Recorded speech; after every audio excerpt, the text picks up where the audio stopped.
வணக்கம். நம்ம வீட்டில் மார்னிங் பிரேக்ஃபாஸ்ட் பாருங்கள், இடியப்பம். இடியப்பம் வந்து ரேஷன் அரிசி தான். நல்லா கழுவிட்டு காய வச்சுட்டு அதில் வந்து 3 பங்கு பச்சரிசி, 1 பங்கு 2 பங்கு புழுங்கல் அரிசி சேர்த்துருக்கேன். இந்த அளவுக்கு ஜவ்வரிசி சேர்த்து நல்லா கழுவி காய வச்சு அரைச்சிருக்கேன். அரைச்சிட்டு நல்லா ஒரு பொய் வேக்காடு வேக வச்சு எடுத்து வச்சாச்சு. இப்போ நான் இன்றைக்கி காலையில் இதுதான் டிஃபனு. இதெல்லாம் நம்ம பால் வேணாலும் ஊற்றி சாப்பிட்டுக்கலாம். நான் இன்றைக்கி குட்டீஸுகளுக்கெல்லாம் பால் தான் எடுத்து ஊற்றி கொடுத்தேன். இங்கே பாருங்கள், கிச்சடிக்காக ரெடி ஆகிடுச்சு.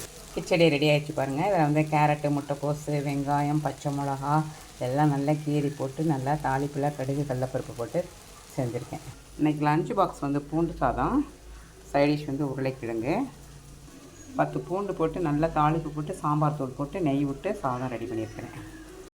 பூண்டு சாதத்தில் தக்காளி மீனாக போட்டுங்கப்பா. வீடியோ பிடிச்சிருந்தா லைக் பண்ணுங்கள், ஷேர் பண்ணுங்கள், கமெண்ட் பண்ணுங்கள், சப்போர்ட் பண்ணுங்கள்.